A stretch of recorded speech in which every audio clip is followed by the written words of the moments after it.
रतनगढ़ के महाराज राजा तेज प्रताप बहुत साहसी और दयालु प्रवृत्ति के हुआ करते थे।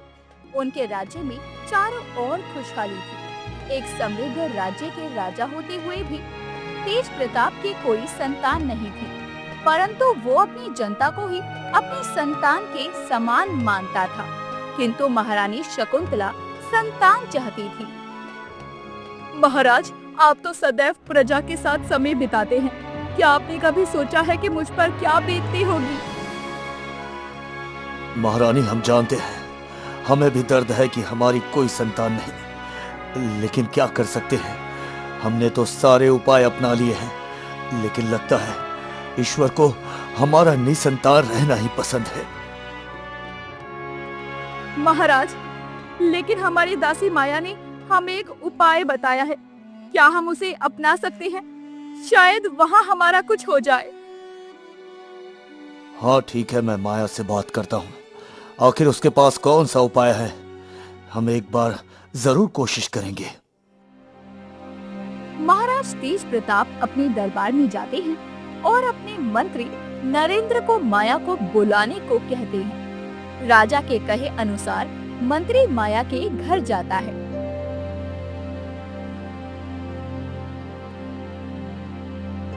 माया, अरे ओ माया, दरवाजा खोलो भाई। माया। अरे मंत्री जी, आप मेरी इस गरीब कुटिया में आइए आइए, बैठिए ना मंत्री जी। कहिए, आपकी क्या सेवा करूं? माया, सेवा की जरूरत मुझे नहीं, सेवा की जरूरत महाराज को है। महाराज ने तुम्हें राज दरबार में बुलाया है। ये अत्यंत सौभाग्य की बात है। महाराज ऐसे ही किसी को स्नेह से नहीं बुलाते। तुम जल्दी आ जाना। क्या महाराज ने मुझे दरबार में बुलाया है? ठीक है मंत्री जी, आप चलिए, मैं थोड़ी देर में आती हूँ। माया को संदेश पहुंचाकर मंत्री अब राज दरबार में वापस लौट जाता है और राजा से जाकर कहता है, महाराज की जय हो। प्रणाम महाराज, मैंने माया को आपका संदेश पहुंचा दिया है। वो कुछ ही देर में दरबार में उपस्थित होगी महाराज। धन्यवाद मंत्री जी। अब जाइए, आप राजकाज में ध्यान दीजिए। मैं माया का इंतजार करता हूँ।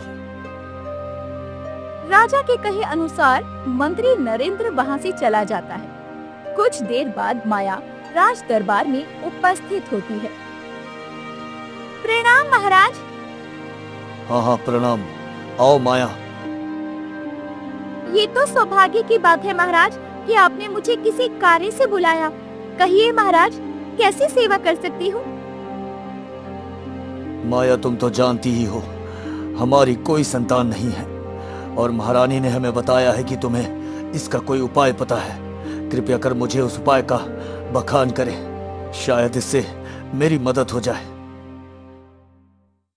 जी महाराज, आपने मुझे इस लायक समझा, इसके लिए बहुत बहुत धन्यवाद। मुझे एक जगह मालूम है, वहाँ जो भी जाता है वो कभी निसंतान नहीं रहता। लेकिन क्या माया, क्या वहाँ कोई खतरा है? मैं सारे खतरे मोल लेने के लिए तैयार हूँ। बताओ मुझे क्या करना होगा, बताओ माया। महाराज, वो जगह मायावी है, वहाँ कुछ भी हो सकता है। महाराज, आपका वहाँ जाना उचित नहीं होगा। कोई बात नहीं माया, मैं तकलीफ और कठिनाइयाँ झेलने के लिए तैयार हूँ। बस मुझे उस जगह का पता बता दो। महाराज, उसके लिए आपको दक्षिण दिशा की कंचन नदी को पार कर कंचन वन में जाना होगा। वहाँ जाकर आपको तपस्वी की तलाश करनी होगी, क्योंकि वो एक जगह नहीं रहते, लेकिन वो कंचन वन से बाहर भी नहीं जाते। धन्यवाद माया, अब मुझे कंचन वन जाना होगा। हाँ, अब तुम जा सकती हो। मैं एक बार कोशिश तो कर ही सकता हूँ। जाओ माया। अब माया वहाँ से चली जाती है। कुछ ही देर बाद मंत्री नरेंद्र वहाँ आते हैं और महारानी शकुंतला भी। हाँ मंत्री जी, हमें दक्षिण दिशा के कंचन नदी के उस पार वाले कंचन वन में जाना होगा। आप अभी व्यवस्था कीजिए। क्या कंचन वन? पर क्यों महाराज? मैंने तो सुना है कि वो वन एक मायावी वन है, वहां जो भी जाता है भटक जाता है महाराज। ये तो खतरनाक होगा महाराज। क्या हुआ महाराज, आपने ऐसे कंचन वन जाने का विचार कैसे बनाया? मंत्री नरेंद्र और महारानी, मैंने माया से बात कर लिया है और हमारे निसंतानता को दूर करने का यही एक उपाय है। हमें कंचन वन जाना ही होगा। जी महाराज, मैं अभी व्यवस्था करता हूँ। कल सुबह ही हम कंचन वन के लिए निकल जाएंगे महाराज। राजा के अनुसार मंत्री कंचन वन जाने के लिए रथ की व्यवस्था करता है और सुबह होते ही मंत्री और राजा कंचन वन की ओर निकल पड़ते हैं।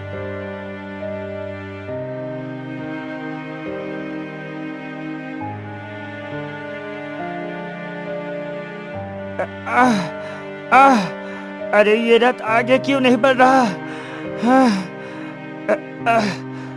महाराज, हमें लगता है कि हम यहाँ से आगे पैदल ही जा सकते हैं। हमें पैदल ही जाना होगा महाराज। हाँ, कोई बात नहीं मंत्री, यही तो परीक्षा है। हम हार नहीं मानेंगे। चलिए आगे बढ़ते हैं। मंत्री और राजा जैसे तैसे नदी पार कर लेते हैं और कंचन वन में पहुंच जाते हैं। तभी उन्हें अचानक एक रहस्यमय आवाज सुनाई देती है।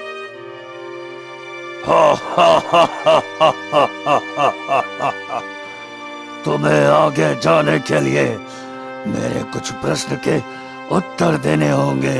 हाँ, उत्तर।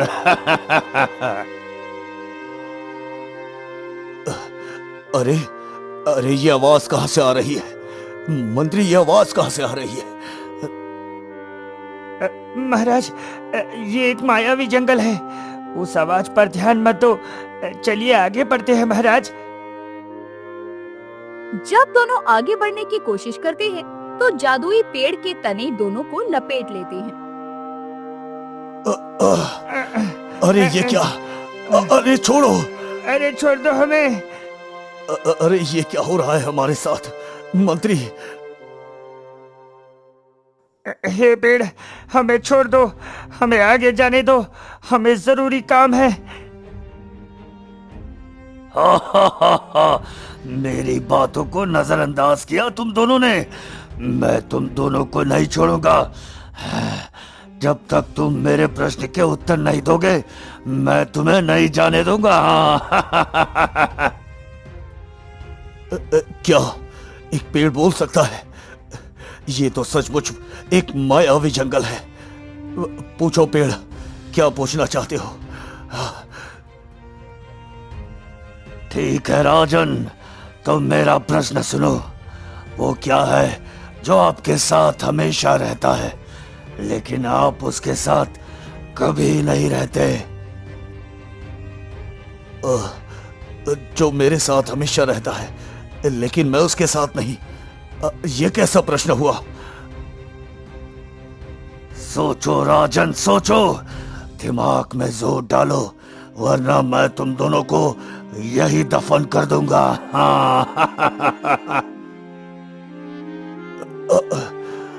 क्या हो सकता है? हाँ, मुझे याद आ गया। इसका सही उत्तर अतीत है, क्योंकि अतीत हमारे साथ हमेशा जुड़ा रहता है लेकिन हम अतीत में कभी नहीं जा सकते। हाँ, तुम तो बहुत बुद्धिमान निकले राजन। अब तुम आगे जा सकते हो, जाओ।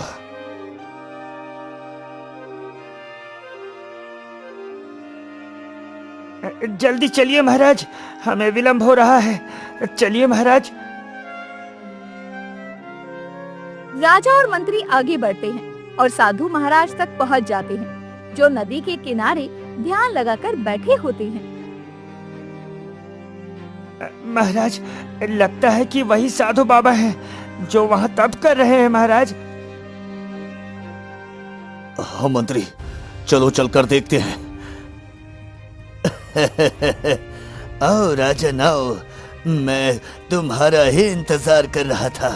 आओ आओ। क्या किंतु साधु महाराज, आपको ये कैसे पता कि मैं यहाँ आ रहा हूँ? मुझे सब पता है राजन, और मैं ये भी जानता हूँ कि तुम मेरे पास किस उद्देश्य से आए हो। हाँ, तो साधु महाराज, मुझ पर कृपा कीजिए। मुझ निसंतान को एक संतान की प्राप्ति कैसे होगी? बताइए महाराज, बताइए मुझे। हाँ, रुको राजन, ये लो राजन, इस लड्डू को अपनी पत्नी को खिला देना, लेकिन ध्यान रहे इस लड्डू को खाने के पश्चात 2 दिन और 2 रात तक आपकी पत्नी किसी को ना देखने पाए, अपने आप को स्वयं भी नहीं, वरना अनर्थ हो जाएगा। आपका बहुत बहुत धन्यवाद। चलो अब मैं चलता हूँ। ठीक है, ख्याल रखना अपना राजन, और मंत्री तुम भी अपना ख्याल रखना। ठीक है तपस्वी जी, अब आज्ञा दीजिए। राजा साधु महाराज से वो लड्डू लेते हैं और आशीर्वाद लेते हुए अपने राज्य की ओर वापस लौट आते हैं। महारानी, लगता है भगवान ने हमारी सुन ली। भगवान के रूप में स्वयं साधु महाराज ने ये लड्डू हमें दिया है। आप इसे अपने कक्ष में ही रहकर इस लड्डू को खाने के बाद आपको 2 दिन तक किसी को भी नहीं देखना है, नहीं तो इसका दुष्परिणाम हो सकता है। महारानी, जाओ, अपने कक्ष में जाओ। राजा रानी को लड्डू देते हैं और वहाँ से चले जाते हैं। रानी एक दिन तो अकेले गुजार लेती है, किंतु सौंदर्य के लालच में रानी आईने के समक्ष जाकर बैठ जाती है और संवरने लगती है। अनजाने में ही सही, लेकिन रानी से बड़ी भूल हो जाती है। दूसरा दिन बीत जाता है। रानी कक्ष से बाहर निकलती है। कुछ महीनों बाद, बधाई हो महाराज, आपके घर में एक पुत्री ने जन्म लिया है। अरे वाह, ये तो बहुत बड़ी खुशखबरी है। बधाई हो महाराज, बधाई हो। आज मैं बहुत खुश हूँ मंत्री जी। जश्न की तैयारी की जाए। अंततः मैं अपने संतान नहीं रहा। आज मैं बहुत खुश हूँ। पूरे राज्य में जश्न का माहौल बना होता है। तभी साधु महाराज महल में पधारते हैं। उनके सर में गुस्सा सवार होता है। ठहर जाओ राजन, क्या किया तुमने ये? आपको पहले से ही चेतावनी मैंने दे दी थी, पर आपने इतनी बड़ी भूल कैसे कर दी? क्या हुआ साधु महाराज? आपने जो भी कहा था, आपके कहे अनुसार मैंने वही किया साधु महाराज। ऐसा क्या अनर्थ हो गया? राजन, मेरे कहे अनुसार करते तो इतना बड़ा अनर्थ नहीं होता। तुम्हारी पत्नी रानी ने सौंदर्य के लालच में अपने आप का खुद का चेहरा आईने में देख लिया। अब इसका दुष्परिणाम पूरे राज्य को भुगतना होगा। हाँ, क्या महारानी, आपने ऐसा क्यों किया? आपने ऐसा क्यों किया महारानी? ऐसा कहकर साधु महाराज राजमहल से चले जाते हैं और राजा साधु महाराज की बातों से भयभीत हो जाते हैं। कुछ दिन बीतते हैं और राज्य में महामारी दस्तक देती है। कई जानें चली जाती है। खेत सूखने लगते हैं। राज्य में गरीबी छाने लगती है। मंत्री जी, इन सब का कारण मैं ही हूँ। काश मैंने रानी को ठीक से मार्गदर्शन दिया होता तो ये दिन ना देखना पड़ता। कोई बात नहीं महाराज, अब इसका हल सिर्फ साधु महाराज निकाल सकते हैं। हमें उसके पास चलना चाहिए महाराज। हाँ मंत्री जी, आपने ये सही सुझाव दिया। हमें साधु महाराज के पास चलना चाहिए और उनके चरणों में गिर जाना चाहिए। चलो मंत्री। राजा और मंत्री साधु महाराज के पास जाते हैं और उनसे इसका हल बताने के लिए विनती करते हैं। राजन, अब इसका केवल एक ही उपाय है। आपको अपनी पुत्री को नदी में बहाना होगा, तभी जाकर इस राज्य को महामारी और गरीबी से छुटकारा मिलेगा। यही एक उपाय है राजन। ये आप क्या कह रहे हैं साधु महाराज? कितने वर्षों बाद हमने एक संतान पाया है, और कोई और उपाय बताइए महाराज। कृपया कर कोई और उपाय बताइए। दुर्भाग्यवश इसका और कोई उपाय नहीं है राजन। आखिर जनता भी तो तुम्हारी संतान की तरह है। तुम्हें ये करना ही होगा। और ध्यान रहे, तुम्हें सूरज डूबने से पहले ये कार्य करना होगा। राजन, अपने प्रजा को बचा लो, इस राज्य को बचा लो। तुम्हारा तो और भी संतान आ जाएगा, किंतु इस राज्य के नष्ट होने के बाद इसका कोई उपाय नहीं होगा। राजा चिंतित होकर मंत्री के साथ वहाँ से वापस राजमहल में आ जाते हैं और रानी से अपनी छोटी सी बच्ची को लेकर नदी के पास चले जाते हैं और बच्ची को नदी में बहा देते हैं। बेटे को नदी में बहाकर महाराज राजा तेज प्रताप और उसके मंत्री नरेंद्र वापस राजमहल आ जाते हैं। राजा और महारानी इससे बहुत दुख और पीड़ा में रहते हैं। धीरे धीरे हालात ठीक होने लगते हैं और कुछ समय पश्चात सब कुछ सामान्य हो जाता है। मुबारक हो महाराज, दासी एक खुशखबरी लेकर आई है। कौन सी खुशखबरी मंत्री जी, जरा खुलकर बताइए। महाराज, दासी का कहना है कि महारानी फिर से गर्भवती है और बहुत जल्द इस राज्य का वारिस आने वाला है महाराज। क्या?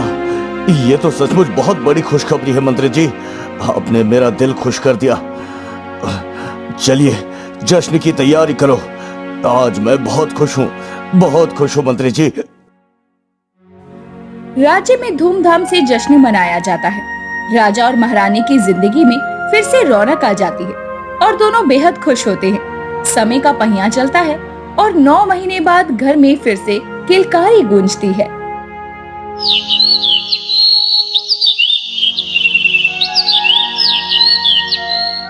बधाई हो महाराज, बधाई हो। महारानी ने एक पुत्र को जन्म दिया है जो बेहद खूबसूरत है। ये तो सचमुच बहुत बड़ी खुशखबरी है दासी। ये लो मोतियों की माला, तुमने आज बहुत बड़ी खुशखबरी सुनाई है। शकुंतला, जब से आरती हमारी जिंदगी में आई है तब से खुशी और उन्नति लेकर आई है। हाँ जी, आप बिल्कुल सही कहते हो। हमारी कोई संतान नहीं थी, लेकिन हमारी पूज्य नदी ने हमें इसे एक वरदान के रूप में दिया है।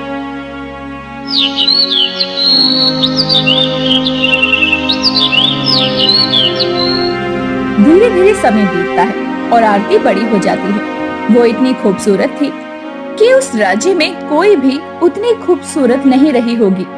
वो सबके आकर्षण का केंद्र बनी रहती थी। सेठ जी, आपके पिता ने जो शहर से सामान लाने को कहा था, मैं वो ला चुका हूँ। आप मजदूरों से कहकर इसे अंदर डलवा दीजिए। हाँ। अरे रामू काका, आप मुझे मेरे नाम से बुलाया करो, मैं तो आपके बच्चे के समान हूँ। सेठ जी की उपाधि आप मेरे पिताश्री तक ही रखिए। हाँ। हाँ बेटा मोहन, तुम बहुत अच्छे लड़के हो। सेठ जी को कहना कि हम उन्हें याद कर रहे थे।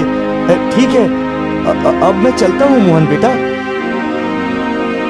अरे वो मोहन, मानना पड़ेगा तुझको, कैसे झांसे में लिया तूने रामू काका को। हाँ।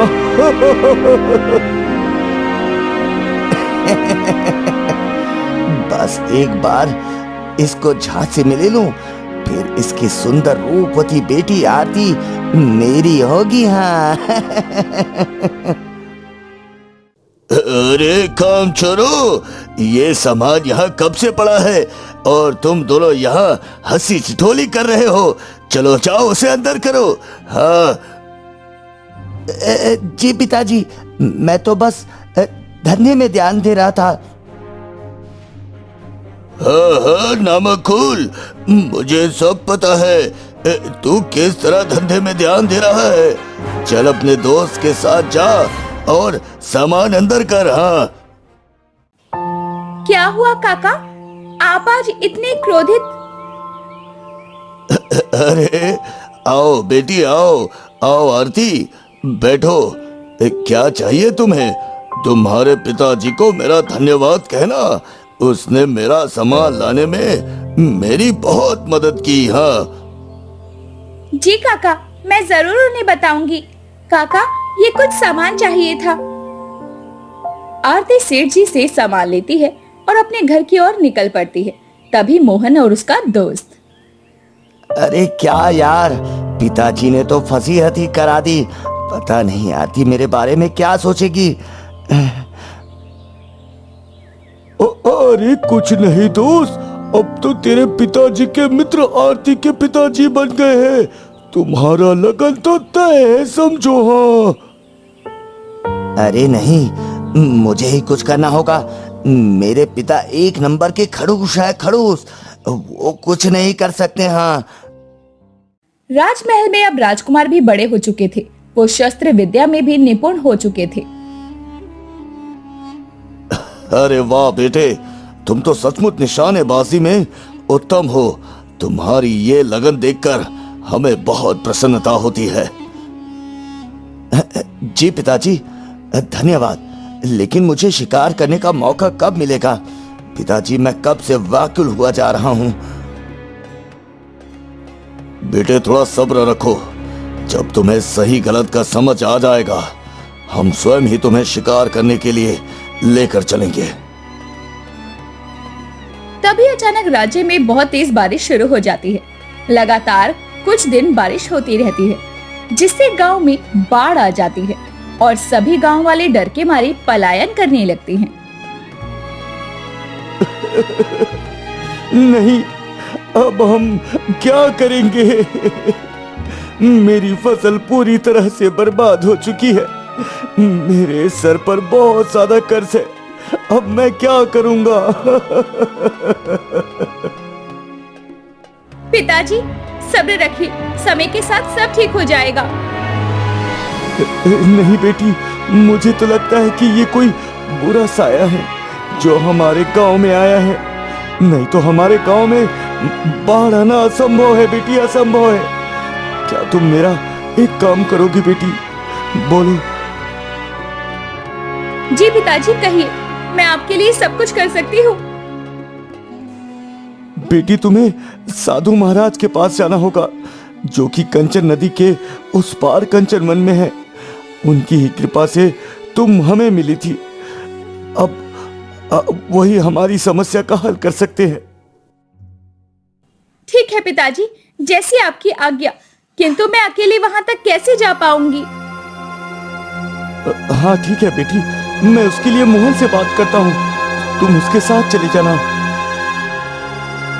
ठीक है पिताजी, जैसी आपकी आज्ञा। अब रामू किसान सेठ जी के घर जाता है और सेठ जी से मोहन की जाने की आज्ञा ले लेता है।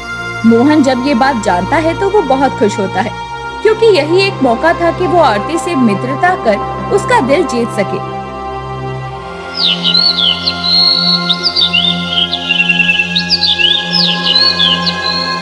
अब आरती और मोहन कंचन वन की ओर निकल पड़ते हैं। कुछ ही समय में कंचन नदी पार कर कंचन वन पहुंच जाते हैं।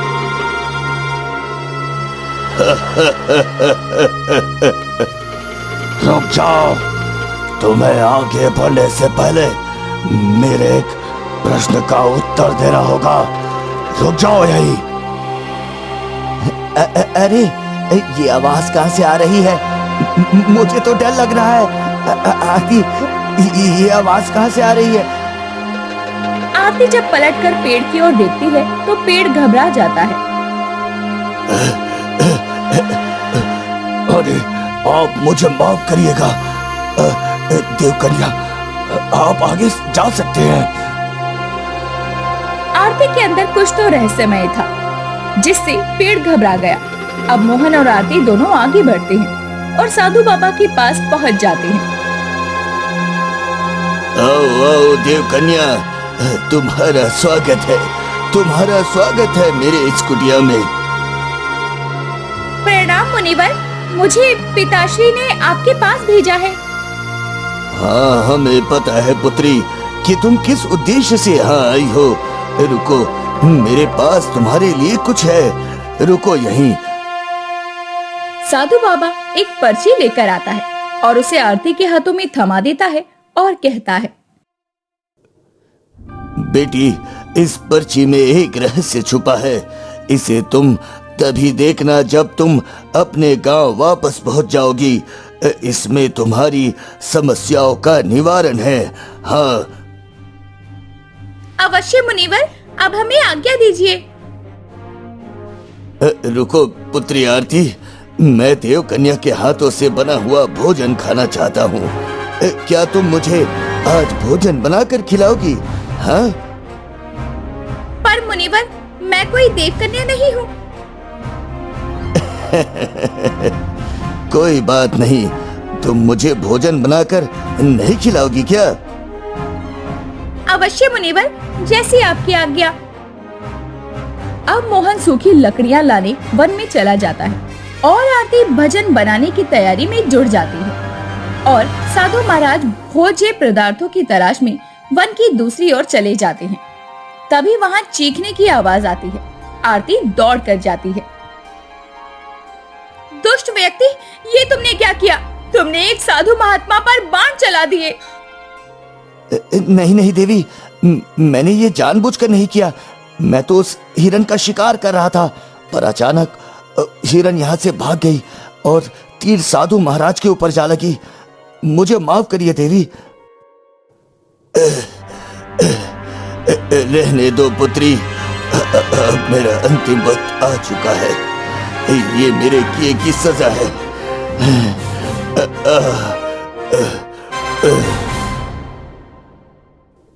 साधु महाराज, मुझसे बहुत बड़ी गलती हो गई। अब मैं ये बोझ कैसे सहूंगा? मैं ये बोझ कहाँ लेकर घूमूंगा? राजकुमार, आपके हाथों से साधु महाराज की जान गई है। इनका अंतिम संस्कार आपको ही करना होगा ताकि उनकी आत्मा को शांति मिल सके। हाँ। अब सभी लोग साधु महाराज के शव को लेकर राजमहल जाते हैं और राजमहल जाकर उनके अंतिम संस्कार की तैयारी में लग जाते हैं। नहीं पुत्र, ये तुमने क्या किया? इसलिए मैं तुम्हें शिकार में जाने से हमेशा रोकता था। तुमसे बहुत बड़ा अनर्थ हो चुका है, बहुत बड़ा अनर्थ। पिताजी, मैं इसका पश्चाताप करने के लिए तैयार हूँ। मैं अपनी गलती स्वीकार करता हूँ पिताजी। हाँ, मैं अपनी गलती स्वीकार करता हूँ।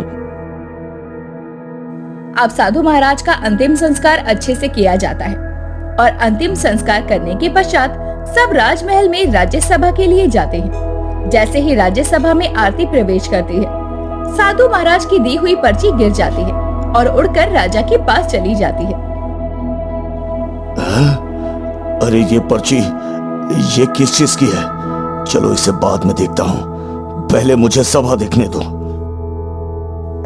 चलिए महाराज, राज्यसभा संपन्न भी करना है।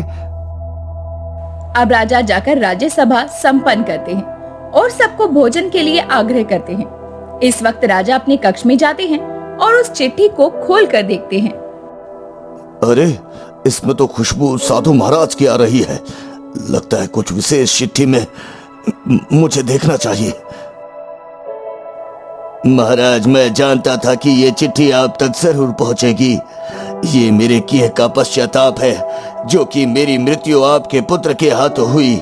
मैं आपके साथ बहुत बड़ा अन्याय किया हूँ। मैंने आपकी पुत्री को नदी में बहाने को कहा था ताकि राज्य की समस्या हल हो सके, लेकिन मेरे पास एक और उपाय था जो मैं चाह कर भी नहीं कर पाया, और गलती से ही सही मैंने आपके साथ बहुत बड़ा अन्याय किया।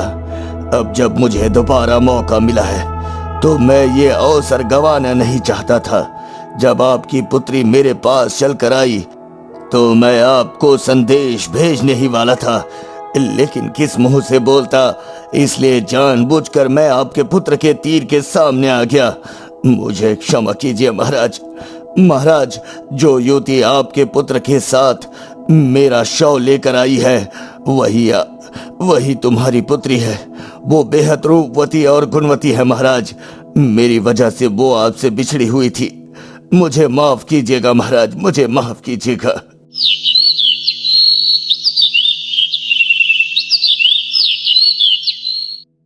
क्या मेरी पुत्री, तुम मेरी बेटी हो? काश मैं उस दिन साधु बाबा की बात नहीं मानी होती। सचमुच तुम बहुत बड़ी हो गई हो बेटी, तुम बहुत बड़ी हो गई हो। ये आप क्या कह रहे हैं महाराज? मैं आपकी पुत्री नहीं हूँ, मैं तो एक गरीब किसान की पुत्री हूँ। अब राजा साधु महाराज की दी हुई चिट्ठी आरती को दे देते हैं। आरती उसे पढ़कर रो पड़ती है। पिताश्री, आप मेरे पिता हो, पर आपने मुझ पर इतना बड़ा अन्याय कैसे किया? आप चाहते ही मुझे अपने पास रख सकते थे, पर आपने मुझे नदी में ऐसे क्यों छोड़ा? अब राजा महारानी को उनकी पहली संतान राजकुमारी आरती मिल चुकी थी। राजा रामू किसान को अपने राजमहल बुलाता है और अपने पास रहने देता है और उनके सारे कर्जे चुकता कर देता है और फिर से रतनगढ़ एक खुशहाल और समृद्ध राज के रूप में स्थापित हो जाता है।